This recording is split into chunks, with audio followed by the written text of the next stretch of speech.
Un viaggio tra il Brasile, l'Argentina e la Sicilia questa sera presso l'Open Space ad Agrigento dalle 19:30 in poi. Ne parliamo con Ilaria Bordenga che un po' ne ha curato tutta l'iniziativa. Sì, abbiamo sviluppato diciamo, questo evento all'interno di Open Space Theater, invitiamo chiaramente la gente che non è mai venuta in associazione e ci siamo occupati di questa diciamo, produzione indipendente. Nello specifico facciamo questo incontro tra noi che stiamo ad Agrigento, appunto nel cuore della città in via Empedocle 159, e due artisti, anzi tre artisti, uno siciliano, uno brasiliano e uno argentino.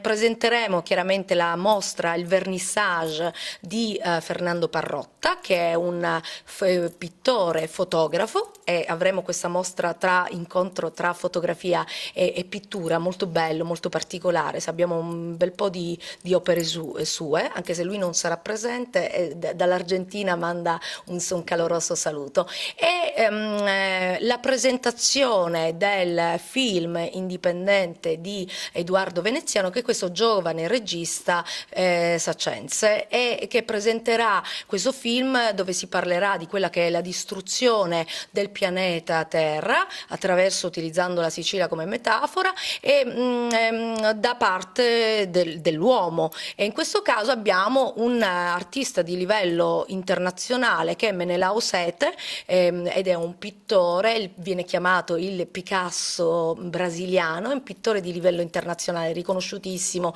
nel mondo e soprattutto in Brasile. E quindi faremo questa presentazione, ci sarà questa intervista con Edoardo Veneziano, ci racconterà un po' cosa vuol dire anche la produzione indipendente e cosa vuol dire chiaramente anche essersi formati fuori e stare in Sicilia e cominciare a fare delle cose anche di qualità. Noi di Open Space vi aspettiamo, vi offriremo chiaramente un bicchiere di vino, insomma un po' un aperitivo così, ed è un evento assolutamente gratuito.